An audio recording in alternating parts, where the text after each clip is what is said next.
जय हिंद। मैं हूं मेजर जनरल एसपी सिन्हा। पिछले भी मैं रफाल के सब विषय पे कई कड़ियों पे बोल चुका हूं और आज फिर एक नई कड़ी लेके मैं रफाल के कुछ बिंदुओं पे टिप्पणी करने जा रहा हूं। जो पिछले कड़ी में मैंने कुछ चीज़ों पे व्याख्या किया था, ज़रूरत है वो इतने महत्वपूर्ण बिंदु हैं कि उस पर फिर से कुछ महत्वपूर्ण चीज़ों को दोहराने की ज़रूरत है। सबसे पहले जो है कीमत की बिंदु, मैं आपको एक इकोनॉमिक टाइम्स का कटिंग दिखाना चाहता हूं, जहां पे CEO chief executive officer Dassault aviation के मिस्टर एरिक टैपियर कह रहे हैं कि एनडीए सरकार की खरीदारी 9% सस्ता है यूपीए सरकार के तुलना में। और मैं आपको ये कटिंग जूम कर रहा हूं।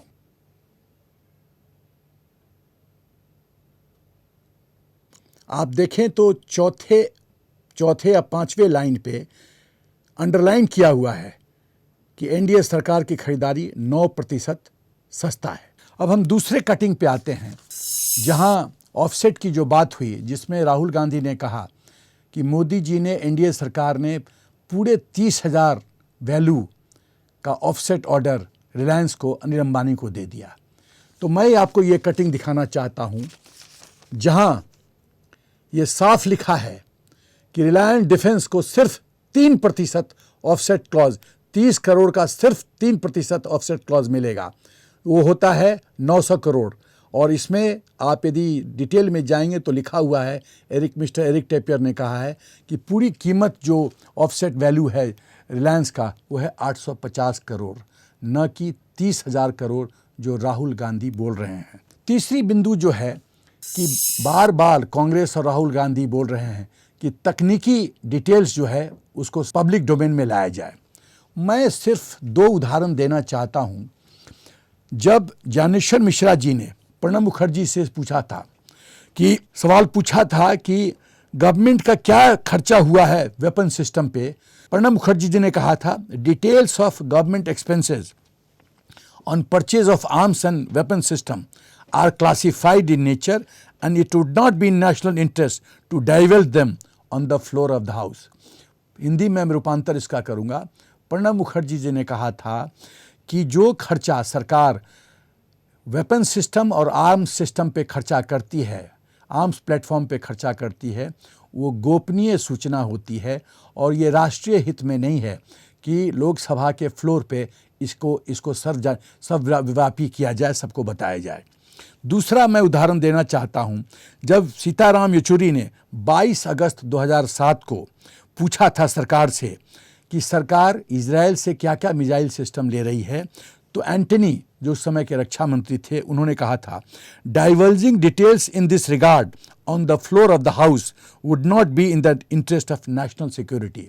मैं हिंदी में रूपांतर करूंगा कि एंटनी ने कहा था कि ऐसी गोपनीय बातों को पब्लिक डोमेन में लाना वो राष्ट्रीय सुरक्षा के हित में नहीं होगा, इसलिए इसको बताया नहीं जा सकता। तो मैं पूछना चाहता हूं कि जब आप सत्ता में रहते हो तब तो कहते हो कि ये राष्ट्रीय हित, राष्ट्रीय सुरक्षा के दृष्टिकोण से पब्लिक डोमेन में नहीं लाया जा सकता, तो आप रफेल के बारे में इतना हंगामा क्यों कर रहे हो कि पब्लिक डोमेन में लाया जाए। अब मैं अगली बिंदु पे आता हूं, इस नई कड़ी के नए बिंदुओं पे। पहला है कि रफेल और चाइना कनेक्शन। इसके बारे में मैं कहना चाहता हूं कि जब वाजपेयी जी प्रधानमंत्री थे तो उन्होंने अपने साइंटिस्ट को कहा था कि आप एक ऐसा मिसाइल सिस्टम डेवलप करो, ब्रह्मोस, जो कि जिसका काट विश्व के किसी शक्ति के पास ना हो। और दुख की बात है कि जब वाजपेयी सरकार गिरी तो इस महत्वपूर्ण प्रोजेक्ट को ठंडे बस्ते में डाल दिया गया। मैं पूछना चाहता हूं, वो क्या व्यवस्था थी, वो क्या सर्कमस्टांसेस थे जिसके तहत इतना महत्वपूर्ण प्रोजेक्ट को ठंडे बस्ते में डाल दिया गया? क्या चाइना का प्रभाव था?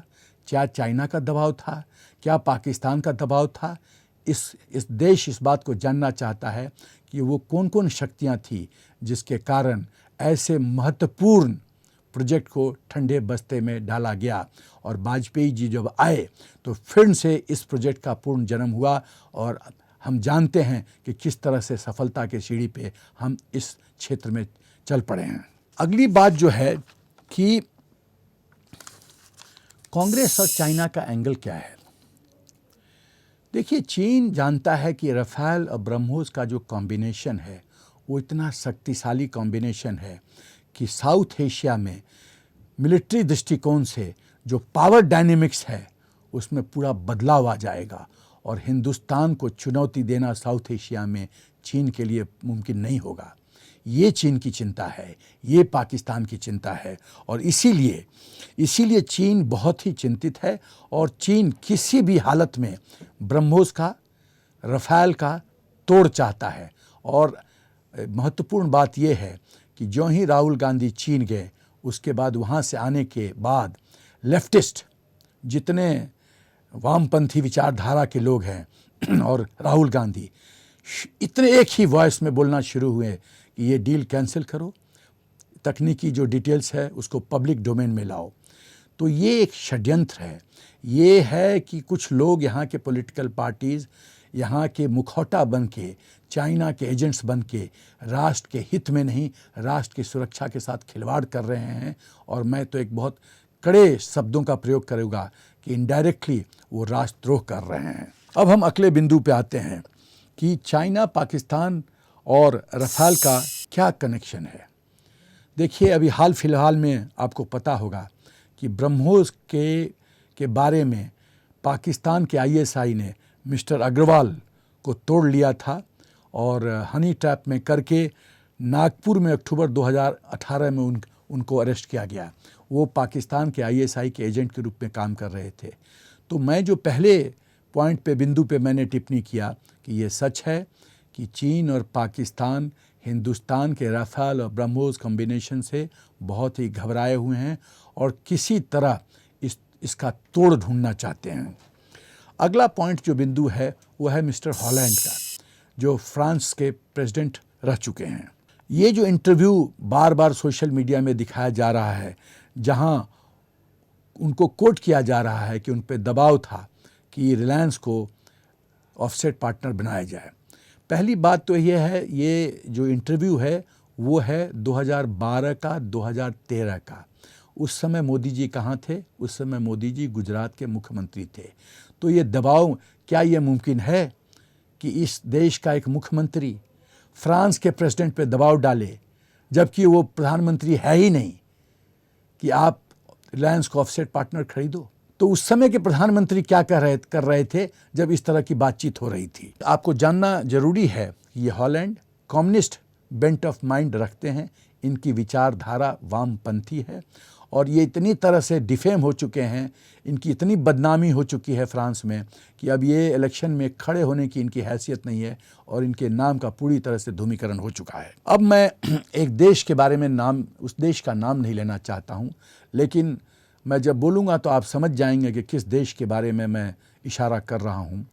एक ऐसा देश है जो हमारा बहुत मेजर आर्म सप्लायर था और एक बहुत वो important jet aircraft system Hindustan को बेचना चाहता था। जब ऐसा नहीं हुआ तो वहाँ बहुत कष्ट हुआ उस देश को, और वो देश यहाँ के किसी पॉलिटिकल पार्टी से बहुत नज़दीकी रिश्ता रखता है और ये सब जो हंगामा है कहीं ना कहीं जो निडल है, जो सुई है, उस तरफ इशारा करती है। अब हम आते हैं कि क्या सचमुच में मोदी जी ने रिलायंस को फेवर किया है? क्या रिलायंस को ऑफसेट पार्टनर बनने में उनका कोई रोल रहा है या नहीं? ये बहुत महत्वपूर्ण प्रश्न है, क्योंकि इस प्रश्न पे ही मोदी जी पे उंगली उठाई जा रही है। पहला चीज़ तो मैं कहना चाहता हूँ कि राफेल को चुना गया एज L1 2007 में। 2007 में मोदी जी कहाँ थे? जब एक्सपर्ट टीम डसॉल्ट की हिंदुस्तान आई पब्लिक सेक्टर अंडरटेकिंग और इंडियन की डिफेंस कंपनीज को तौलने कि कौन सक्षम है, कौन किसके पास काबिलियत है, तो डसॉल्ट ने HAL को रिजेक्ट किया था और रिलायंस को चुना था। उस समय कहाँ थे मोदी जी? गुजरात के मुख्यमंत्री सिर्फ थे, भारत के प्रधानमंत्री नहीं थे। मिस्टर एरिक टेपियर जो CEO हैं, चीफ एग्जीक्यूटिव ऑफिसर हैं डसॉल्ट एविएशन के, उन्होंने 2013 में जब एरोस्पेस शो हो रहा था बेंगलुरु में 2013 में, तो उन्होंने मीडिया को ब्रीफ किया था कि वो रिलायंस ग्रुप को अपना ऑफसेट पार्टनर चुनने जा रहे हैं। उस समय मोदी जी कहाँ थे? उस समय मोदी जी गुजरात के मुख्यमंत्री थे, भारत के प्रधानमंत्री नहीं। डैसोल्ट का रिलायंस ग्रुप के साथ जॉइंट वेंचर जेवी अनाउंस हुआ था फरवरी 2012 में। उस समय मोदी जी कहाँ थे? उस समय थे वो गुजरात के मुख्यमंत्री, भारत के प्रधानमंत्री नहीं। जिस डीपीपी को, डिफेंस प्रोक्योरमेंट प्रोसीजर को कांग्रेस सरकार ने, यूपीए सरकार ने बनाया, उसमें ऑफसेट पार्टनर चूज करने का राइट किसका है? ओईएम का, ओरिजिनल इक्विपमेंट मैन्युफैक्चरर का, इस केस में डैसॉल्ट एविएशन का। तो जब आपने कानून बनाया कि ऑफसेट पार्टनर को चूज करना, सेलेक्ट करने का राइट ओईएम का है, डैसॉल्ट एविएशन का है, तो इसमें मोदी जी कहाँ से आ गए? एनडीए सरकार कहाँ से आ गया? मिनिस्ट्री ऑफ डिफेंस कहाँ से आ गया? प्रश्न ये उठता है। एक और अहम बात है कि डीपीपी, डिफेंस प्रोक्योरमेंट प्रोसीजर का ड्राफ्ट अप्रूव हुआ था 2002 में और इसका फर्स्ट एडिशन निकला था 2005 में, जिसमें जितनी बातें मैं कह रहा हूँ उसमें सम्मिलित है। उस डीपीपी में उसकी व्याख्या है और वो जुड़ा हुआ है। 2005 में मोदी जी कहाँ थे? मैं अब रिलायंस के मिस्टर राजेश कुमार ढींगरा, जो प्रेसिडेंट हैं रिलायंस डिफेंस के, उनको कुछ कोट करना चाहता हूँ। ढींगरा जी कहते हैं कि ऑफसेट पार्टनर चुनने का राइट, हक फॉरेन वेंडर को है, इस केस में डैसॉल्ट एविएशन को है। मिनिस्ट्री ऑफ डिफेंस का कोई रोल नहीं है और मिनिस्ट्री ऑफ डिफेंस ने कोई हमको वर्क ऑर्डर या सप्लाई ऑर्डर इस काम के लिए नहीं दिया है। कोई फॉर्मल कम्युनिकेशन डैसॉल्ट के तरफ से अभी तक एमओडी के पास न गई है, न हमारे पास आई है। ये भी सच है कि डैसॉल्ट एविएशन को सितंबर या अक्टूबर 2019 में ही ऑफसेट पार्टनर का डिटेल्स मिनिस्ट्री ऑफ डिफेंस को देने का प्रावधान है। सितंबर अक्टूबर 2019, अभी हम नवंबर 2018 में हैं। एक साल के बाद प्रोसीजर को मद्देनजर रखते हुए डैसॉल्ट को ये सूचना एमओडी को देने की है। तो अभी से इतनी कंपन क्यों शुरू हो गई? प्रश्न ये उठता है। अब कुछ लोग जो प्रश्न चिन्ह उठा रहे हैं अनिल अंबानी के तकनीकी काबिलियत पे, तो मैं कुछ बिंदुओं पे टिप्पणी करना चाहता हूँ। पहली बात कि रिलायंस एरोस्ट्रक्चर टेनेसी, फ्रांस में उसने अपना पूरा फैक्ट्री बनाया है और रफाल के मदद से उसको पूरी तरह से इस्टेब्लिश किया है। ये उसकी तकनीकी काबिलियत है कि फ्रांस में उसने अपनी फैक्ट्री बनाई है। दूसरी बात कि अमेरिका को 7th फ्लीट, नेवल फ्लीट को मेंटेन करने के लिए एक टेंडर निकला था 15,000 करोड़ का। वो अनिल अंबानी का जो ग्रुप है वो इस टेंडर को जीता और ये टेंडर अनिल अंबानी को मिला। अमेरिका ऐसा सबसे पावरफुल देश जो दुनिया को आर्म्स बेचता है, उसके नेवल फ्लीट 7th फ्लीट को मेंटेनेंस करने की जिम्मेदारी या वर्क ऑर्डर अनिल अंबानी को मिलती है। यह साबित करता है कि अनिल अंबानी की कितना सक्षम है और कितनी काबिलियत उसके पास है। तीसरी बात कि पिपरो जो अनिल अंबानी का नीचे है, वो हिंदुस्तान, ये एशिया में सबसे बढ़िया इंफ्रास्ट्रक्चर उसके पास है और विश्व में यदि कहें तो second largest infrastructure arms field में उसके पास है।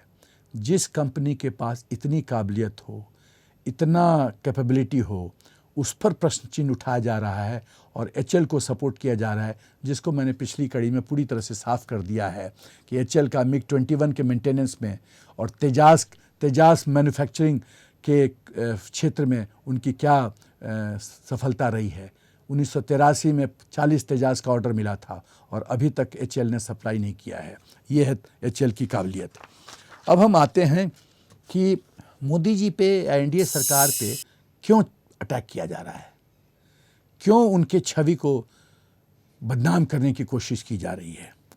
पहला चीज़ कि रफाल एक उनको लगा था 126 क्वांटिटी का ऑर्डर होगा, तो ये एक बहुत बड़ा, विश्व का सबसे बड़ा ये परचेज होता, आर्म्स डील होता। इसीलिए आर्म्स लॉबी इतनी परेशान है, क्योंकि आर्म्स लॉबी देख रही है कि एक इतना बड़ा ऑर्डर उनके हाथ से निकल गया। दूसरा कि इस सौदे में न कोई ब्रोकर है, न कोई मिडलमैन है, न कोई कमीशन एजेंट्स है। इन सब की दुकान बंद हो चुकी है। उनको पेट में दर्द है कि हमारे पेट में लात मारा है मोदी जी ने, तो इनके छवि को धूलित करो, ख़राब करो। ये दूसरा पॉइंट है। कुछ ऐसे देश जो समझते हैं कि ये जेट एयरक्राफ्ट सिस्टम वो हिंदुस्तान को बेच सकते थे, उन देशों का मैं नाम नहीं लेना चाहता हूँ, लेकिन आप जानते हैं कि विश्व में मेजर आर्म्स सप्लायर कौन कौन हैं। उन देशों को कष्ट है कि फ्रांस कैसे बाजी जीत गया और हम कैसे बाजी हार गए। इसीलिए ये भी एक साजिश का स्वरूप है, जिसमें हिंदुस्तान में कुछ पॉलिटिकल पार्टीज़ के लोग मिली भगत हैं और वो तीनों सब मिलके इस तरह का बवाल पैदा कर रहे हैं। एक और चीज़ है कि एक पॉलिटिकल पार्टी जो बहुत श्योर थी कि फिर से सरकार बनाएगी, और ऐसा होता तो एक 26 क्वांटिटी का ऑर्डर जाता और उसमें कितना मलाई उस पार्टी को मिलता। ये तो सुब्रमण्यम स्वामी जी ने खुद कहा है कि औसतन 20% का डील होने का उम्मीद था। तो ये 20% यदि आप समझिए 126 क्वांटिटी रफ़ेल का यदि डील होता तो कितनी बड़ी राशि किसी के पार्टी फंड में जाता।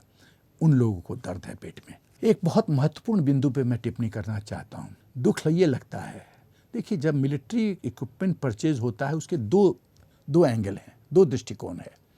एक भ्रष्टाचार का मुद्दा बार बार उठता है, दूसरा कि मिलिट्री पे इसका क्या असर पड़ता है।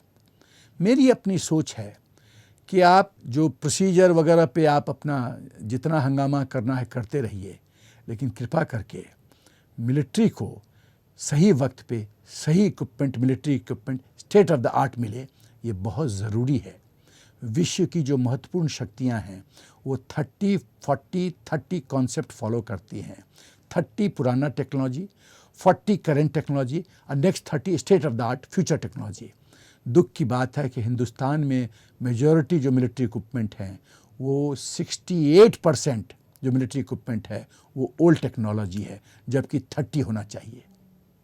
मैं रिपीट करता हूँ, जबकि 30% ओल्ड टेक्नोलॉजी होना चाहिए, 68% ओल्ड टेक्नोलॉजी है। यह दुख की बात है।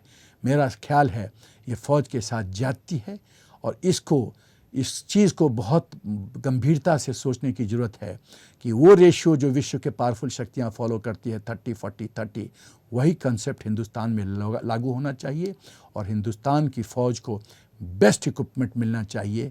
चाहे इधर से पैसा कटौती, पेट काट के कुछ भी करना पड़े, लेकिन फ़ौज के मिलिट्री इक्विपमेंट के साथ खिलवाड़ करना राष्ट्र के सुरक्षा के साथ खिलवाड़ करना है। ये राष्ट्र फिर सुरक्षित नहीं रहेगा तो ना हम रहेंगे, ना आप रहेंगे, ना आर्थिक व्यवस्था रहेगी, ना बिजनेस होगा, कोई हम पर राज करेगा, फिर सब कुछ लूट जाएगा, सब कुछ बर्बाद हो जाएगा।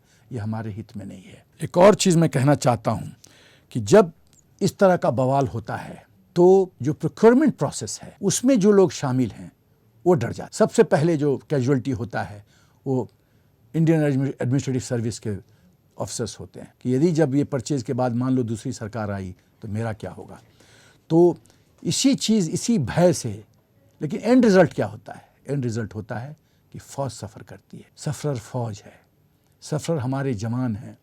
यदि state of the art jet fighter नहीं दिया गया तो 50 साल से ज़्यादा से MiG-21 इंडियन एयरफोर्स के सेवा में है। और जब एक्सीडेंट का इंक्वायरी हुई थी तो एंटनी जी ने एफिडेविट, यूपीए सरकार ने एफिडेविट दिया है कोर्ट में कि ये मेंटेनेंस का फॉल्ट HAL का है और इसीलिए ये सब एक्सीडेंट हो रहा है।